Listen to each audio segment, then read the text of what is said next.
მოკლედ ის პრობლემები, რაც არის დღეს სამწუხაროდ ჩვენს რეალობაში, უფრო საინტერესოდ ისაუბრებენ ჩვენი რესპონდენტები, ხო, რომლებიც უკვე გველოდებიან ნამდვილად. მაშინ შევაუღე კარი, ერეკლე ურუშაძე, ურბანისტი და ბიძინა გიორგობიანი მერიის ეკოლოგიისა და გამოფენების საქალაქო სამსახურის უფროსი. გამარჯობა, მოგესალმებით. გამარჯობა. აი, დავდივით თქვენი თითქმის მიგზანდით რომელიმე. დიდი მადლობა სტუდიაში მობრძანებისთვის. ისეთი თემაა, წინა სეზონზეც არაერთხელ გავაკეთეთ ამ თემაზე გადაცემა და აქტუალობას მაინც არ კარგავს და ჩვენ ვალდებულად ვთვლით თავს, რომ სწორედ კიდევ ერთხელ დაუბრუნდეთ. ჩვენ გვინდა რომ აქტუალობა დაკარგოს, ამას და ამას აღარ მოგვიწიოს. ხო, ხო, ჩავთვალოთ, რომ პრობლემა მოგვარებულია და მშობელი იყოს კმაყოფილი, როდესაც ბავშვს მშვიდად, თან როდესაც ბავშვს ასეირნებს სკვერებში. თავარი პრობლემა რას ხედავთ თქვენ როდესაც ვსაუბრობთ საბავშვო სკვერებზე, პარკებსა და ასე შემდეგ. სკვერებზე თავარი პრობლემა ჩემი აზრით ის არის, რომ სკვერების ნაწილი უბრალოდ აღარ არსებობს თბილისში. ახლა მაგალითად მოვდიოდი თქვენ გადაცემაში და აღმოაჩინე, რომ გორდოლიძის სასახლეში მოიხსენებათ არსებობდა მოედანზე ერთ-ერთი სკვერი, რომელიც აღარ არის იქ უკვე და მშენებლობა მიმდინარეობს. ბეტონის კი. ანუ პრობლემა ის არის, 90-იანი წლებიდან დაწყებული და პრინციპში ბოლო წლებში ძალიან ბევრი სკვერი თუ ბაღი, რომელგანაც ზოგს ჰქონდა სტატუსი, ზოგს არ ჰქონდა სამწუხარო სტატუსი, მაგრამ რეალურად იყო ბაღიან სკვერი.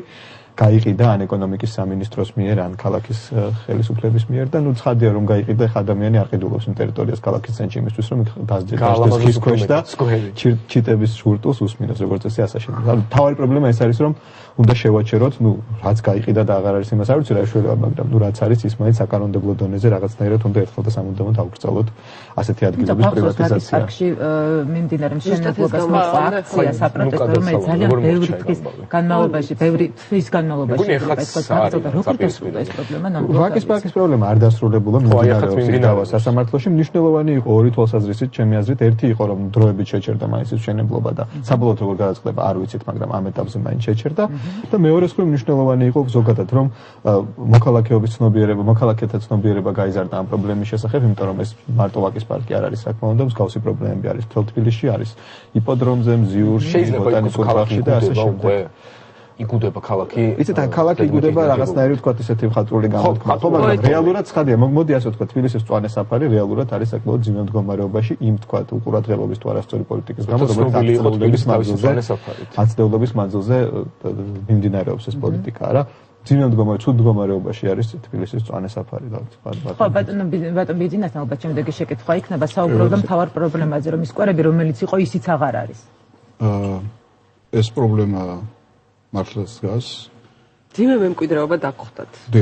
დავიწყოთ აქედან. ვინაიდან თვითონ ეს პროცესი სკვერების გასხვისების და სკვერების მწვანე ნარგავობები დაფარული ტერიტორიების გასხვისება ჩვენს მიერ ძალიან კაცრად კონტროლდება, თუ არ არის დაუშვათ რაღაც გარდაუვალი აუცილებლობა ან სახელმწიფო მნიშვნელობის პროექტი, ან ისეთი პროექტი, რომელიც თავის თავში ითვალისწინებს ან მსგავსი, ან არსებულზე უკეთესი მწვანე ინფრასტრუქტურის მოწყობას, ქალაქის ხელმძღვანელობა, რა თქმა უნდა, ასეთ პროექტებს ძალიან სკეპტიკურად უყურებს და ჩვენ ეს პრობლემა, რაზეც ახლა ბრძანდება ბატონო ირაკლი, ნახეთ თავიდანვე, როდესაც მივედით ქალაქის მერიაში სამუშაოდ, თბილისში გვაქვს დღეისათვის 285 სკვერი და დიდი ბაღი მთლიანობაში, თვითონ ამ სკვერების და ბაღების მდგომარეობაც საკმაოდ ისეთია. ძიმეა. მე ვერ ვიტყოდი რომ ესე იგი რაღაც ვიგუდებით და ისეთი კატასტროფული სიტუაცია, მაგრამ ცუდი სიტუაცია. ერთ-ერთი ყველაზე უფრო დიდი პრობლემა ბაღების დასუფთავება და ეს გამოწვეული იყო იმით, რომ სხვადასხვა პატარა სკვერებიც და ბაღებიც მართვაში აქვთ დეკემბრის ბოლომდე გადაცემული სხვადასხვა ფირმებს, რომლებიც იქ ძირითადად თავიანთი ინფრასტრუქტურის განთავსებით უფრო არიან დაკავებული, ვიდრე ამ სკვერების მოწესრიგებით. ჩვენ ამის გაკონტროლება შეიძლება ჯარიმებით, მაგრამ ჯარიმა არ ცვლის იმას, რომ მოქალაქე რომ მიდის თავის ოჯახთან ერთად, არ მიყავს ბავშვი იქ სათამაშო და ხდება უწესრიგობა და უსუფთავობა, ამას ის ჯარიმა, რომელსაც ჩვენ ვაკისრებთ იმ ფირმას, რომელსაც აქვს მოვლაში რომელიმე ბაღი ვერ ცვლის იმ მომენტისათვის. ჯარიმა თვითონ მოქალაქეებზეც რო დაწესდეს, უკეთესი იქნება. ალბათ თუნდაც ეს სკვერები გაკეთდა და გაკეთებულს აღარ უვიეთ. ეს კიდევ უფრო სხვა პრობლემაა, როცა მოქალაქეები თვითონ აზიანებენ სკვერებს, ხშირია თუჯის კამების კონტროლს, ეხლა წარმოიდგინეთ რა ძალა უნდა მიიტანო ადამიანმა, რომ ეს სკვერებში რო დგას კამები, ამტროვენ ამ კამებს სისტემატიურად გვიხდება ჩვენ დაახლოებით აი ამ ორ თვენახევარში, რაც ჩვენ იქ მუშაობთ, უკვე გამოვაცხადეთ ტენდერის კამების შეკეთებაზე 60,000 ლარი დაგვიჯდა ამ კამების შეკეთება, რომელიც ამტროვენ, ну არ ვიცი, რაღაც აქვთ ეთყობა აგრესია ისეთი, რომელიც არა, ხო, აი მეც იგივე შემთხვევაა თუნდაც ტრანსპორტში. ხო, არიან ნახევრად აგრესიული ადამიანები, მაგალითად ძაღლების პატრონები, რომლებიც არ ფიქრობენ იმაზე, რომ ოდესაც მათი ძაღლი მოისაქმებს ბაღში, ეს აუცილებლად მან თვითონ პატრონმა უნდა მოუაროს და გადააკეთოს. ეს პრობლემები თვითონ რაც შეეხება ქალაქის მწვანე საფარს, მწვანე საფარი მართლაც ძიმე მდგომარეობაშია და არა მარტო ბაღებში და სკვერებში. ეს ეხება დიდ მასივებს, სადაც გვაქვს ხელოვნურად გაშენებული ან ბუნებრივი მწვანე საფარი, აქ სხვადასხვა მავნებლებისგან ძალიან არის დაზიანებული, უსისტემო ჭრებისგან არის დაზიანებული, ამას ჩვენ ვეცდებით, რომ უახლოეს ხანებში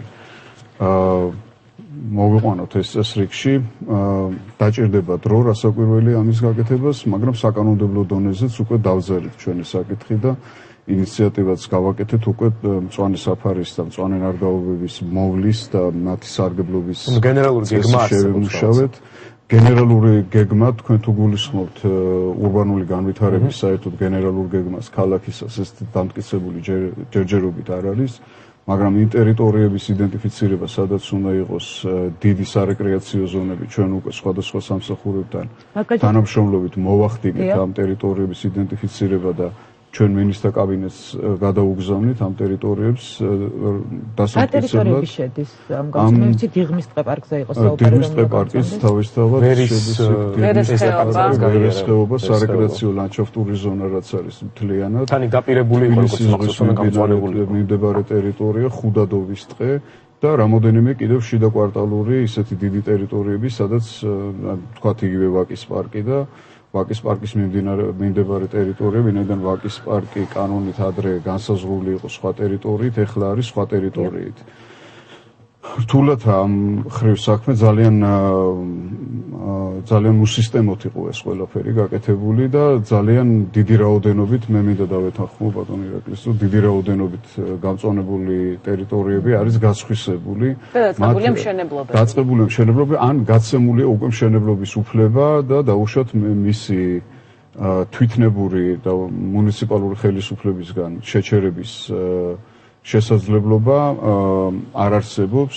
თან ჩვენი მიდგომა ესეთია, რომ არ უნდა ჩავარდეთ მეორე უკიდურესობაში და უშუალოდ თუ ერთი ხელისუფლება აკეთებდა, თქვა, სულს, რომ აღარ დატოვა პატარა სკვერები ზოგიერთ კვარტალში, ისეთი ხდება თბილისში არის რამოდენიმე უბანი, განსაკუთრებით აეროპორტის მიმართულებით, სადაც მოსახლეობას ფაქტიურად არ აქვს ადგილი, სადაც შეუძლია რომ დაისვენოს, გავიდეს, ამ ბავშვები გაიყვანოს და ასე შემდეგ. ეს ერთი უკიდურესობა იყო და მეორე უკიდურესობას არ უნდა დაუშვათ ჩვენ, რომ თქვათ, საერთოდ თბილისში ინფრასტრუქტურული განვითარების შესაძლებლობა არ არის. ეს უნდა იმის ხარჯზე არ გასაგებია. ამიტომ მაგას ვამბობ ზუსტად, რომ ერთი მეორის ხარჯზე არ უნდა გაკეთდეს. არც ერთ მხარეს და არც მეორე მხარეს აქ საჭიროა ძალიან კომპეტენტური ადამიანებისგან შემდგარი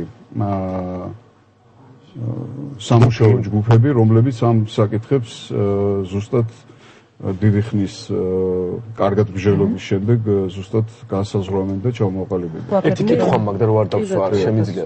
არ ვიცი რამდენად თქვენ გეხებათ, მაგრამ მაინც გავაჟღერებ. 90-იანი წლები გვახსოვს ჩვენ და ვიცით რომ თბილისშიც კი და ზოგი ისეთ ნაკლებად ცენტრალურ უბანში მიმდინარეობდა ხეების გაჩეხვა შეშისთვის. ეს ჩემ თვალწინ და დღემდე არის ესეთი ფაქტები. ქალაქში ხის მოჭრა, თვითნებურად ხის მოჭრა მოქალაქის მხრიდან რა ზომებს იღებს ამ შემთხვევაში რაღაც ორგანიზაცია? ეს ალბათ ბატონოძინას უკან მეც ვიცი დაახლოებით, მაგრამ ალბათ უფრო ბატონოძინას. დღესაც მაქვს ხოლმე კამათი.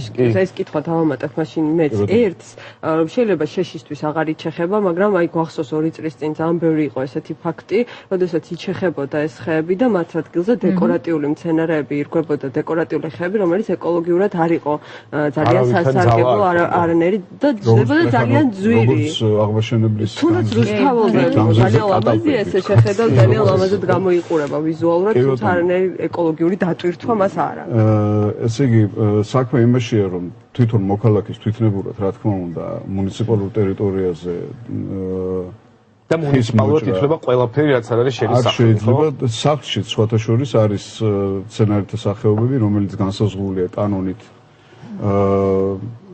თბილისის ტერიტორიაზე მწვანე ნარგავების მოვლისა და განსაკუთრებით დაცვის შესახებ.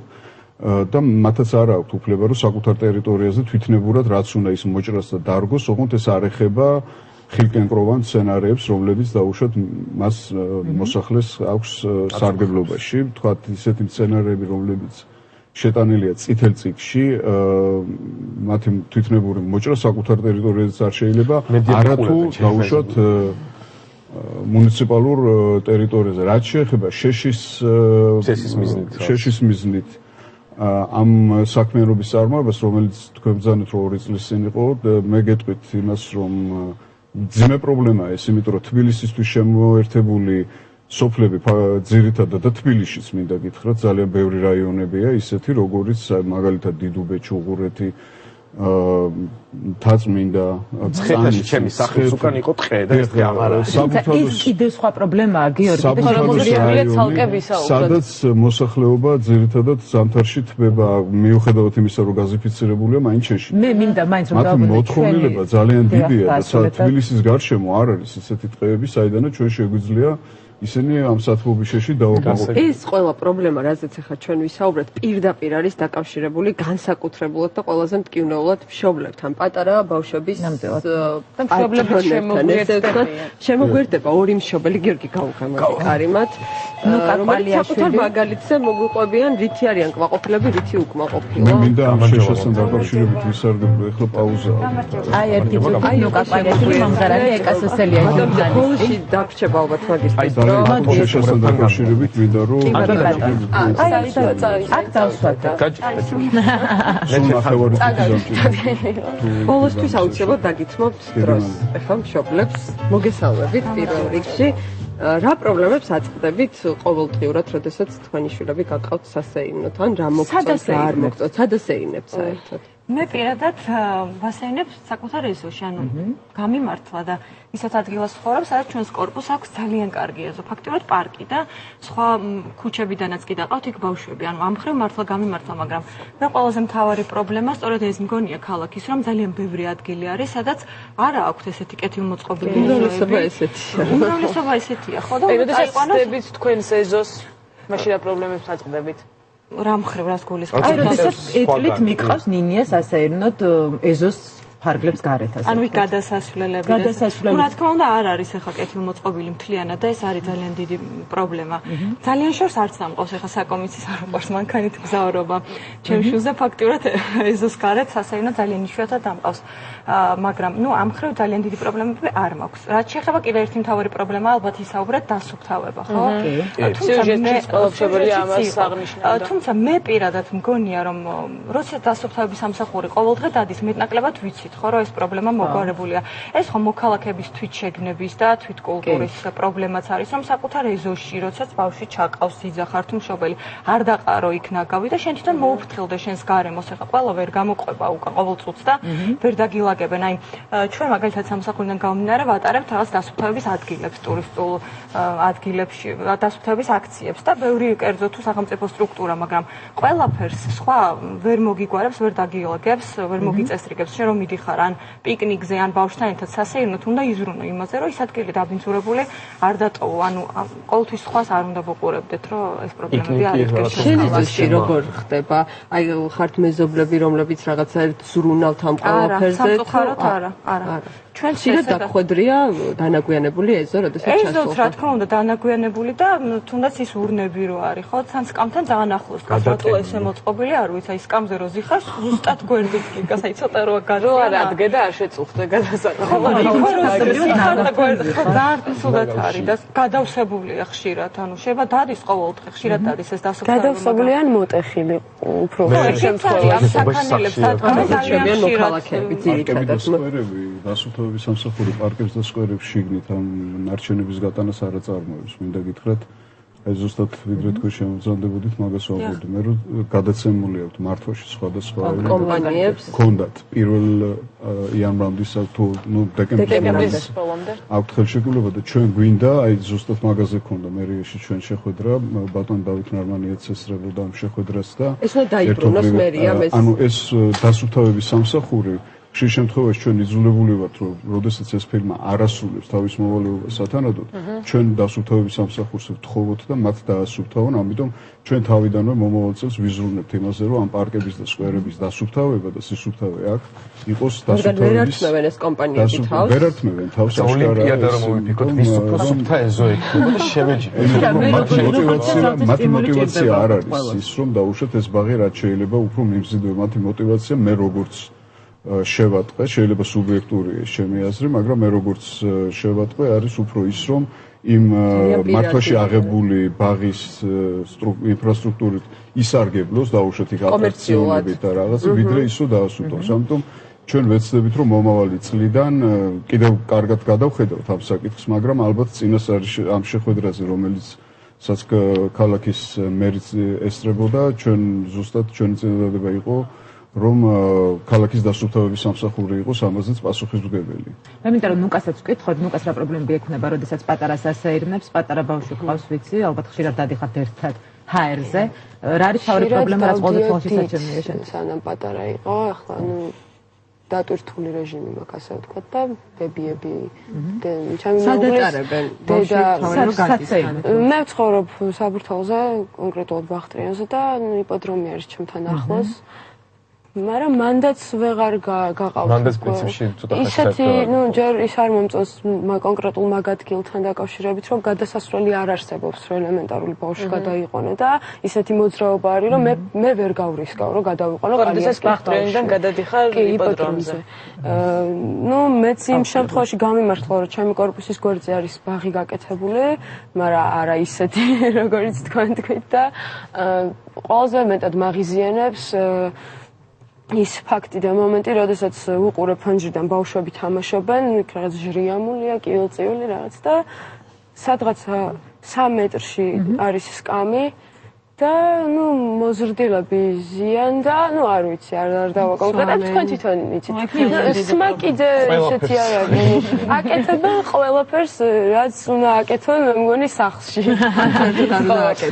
საერთოდ როგორ არ უნდა აკეთონ, მაგრამ ისე არ არის ყველამ დავინახოთ და აფიშირებული იყოს, რას აკეთებენ და როგორ და რანაირად და ეს ყველაზე მეტად მაღიზიანებს, როგორც არავის არ ვაყენებს შევერწყობ მარაზმატიკები რო არიან და რაღაცა რო არ მოწონთ რა ის რატოა ესე ხო აი მე ეს მაღიზიანებს ეს მომენტი იმიტომ რომ იქ ჩემი შვილი ჯერ პატარაა მას ამ ყველაფერს ვერ აანალიზებს და ვერ ხვდება მაგრამ ხო გაიცდება მე მინდა ჩვენ ძალიან ცოტა დრო გვაქვს ვიცი მაგრამ ერეკლის უნდა რომ დასკვნის სახით რაღაცა შეაჯამოს ხო თემა ხო დუკამ ძალიან მნიშვნელოვანი პრობლემა ახსენა ეს არის ერთია რომ თანამედროვე ქალაქის კონცეფცია საერთოდ კარგი ქალაქების კონცეფცია აი როგორია ისეთი საოცნებო ქალაქი შეგვიძლია ავიღოთ აი რეიტინგები არსებობს საერთაშორისო კარგი ქალაქების და კარგი ქალაქი ეს არის აუცილებლად ძალიან მწვანე ქალაქი და ეს არის ქალაქი რომელიც მორგებულია ფეხით მოსიარულეზე.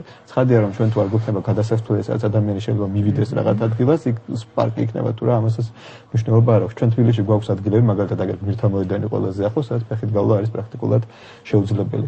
ამიტომ ცხადია რომ ჩვენი ქუჩა მაქსიმალურად უნდა იყოს მორგებული ადამიანზე, რაც ნიშნავს გადასასვლელს, რაც ნიშნავს ხეებს, განსაკუთრებით თბილისისნაირ ცხელ სამხრეთულ ქალაქში სადაც ახლოს 30-40 გრადუსია ტემპერატურა. ჩვენ გვჭირდება ბევრი ხე ქუჩებში წარმოადგენს ჭრილი გჭირდება. მოსასვენებელი. ხო, ანუ მთელი კომპლექსია იქ რომ ჭირდება ქალაქის ხედა, თანამედროვე, კარგი ადამიანზე გათვლილი მწვანე ქალაქის ხედა. მე იმედს დავიტოვებ, რომ ჩვენი ოცნება ასრულდება და მართლაც საოცრებო ქალაქში. ერთი რამე გამიგია, მოკლედ გითხავთ, თუ შეიძლება, რამდენად ძალიან მოკლედ გითხავთ. რამდენად სწორად ვიცი, რომ სახლიდან რომ გამოდიხარ, დაახლოებით 10-15 წუთში უნდა გვხვდებოდეს სკვერი. სწორი სტანდარტია, სწორად ვიცი. სტანდარტი ჩემთვის სრულელი არ არის, მაგრამ მე ვიცი ერთ სულ მოსახლეზე რამდენი კვადრატული მეტრი უნდა იყოს. რამდენი უნდა იყოს? იყო დაახლოებით 80-იანი წლების დასაწყისამდის სტანდარტი 15 კვადრატული მეტრი ერთ სულ მოსახლეზე.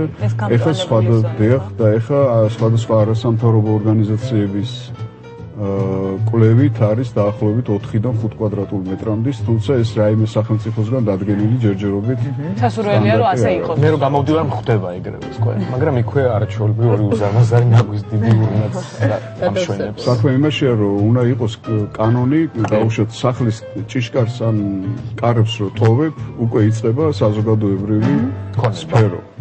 ქუჩა, ასე ვთქვათ, და ამ ქუჩაზე მოქცევის წესები და საერთოდ კანონები უნდა იყოს ყველასთვის ახლობელი და ყველამ უნდა იზრუნოს გარემოზე, ისე როგორც თვითონ მშობელმა იმ ბაღის სისუფთავეზე, სადაც თავის შვილს უფრო პრობლემა ხალხშია თვითონ, ვიდრე იმ რაღაცაში, რაც ჩვენ წუწუნებთ, რომ მაგაზე ვისაუბრეთ ჩვენ ზუსტად. ჭუჭყი ყოველთვის იქნება თუ არ გავუფრთხილებ. კი ბატონო. სამწუხაროდ გვალაგონი ქაურობა, შენ თუ მაინც ესე ყარეს, ჭუჭყი იქნება. მე მინდოდა ორი სიტყვა თუ შეიძლება. ძალიან მოკლედ, ძალიან მოკლედ. მინდოდა მეთქვა აი ამ შეშასთან დაკავშირებით, რაც აწუხებს თბილისის ზოგიერთ რაიონს და შემოერთებული სოფლების მოსახლეობას.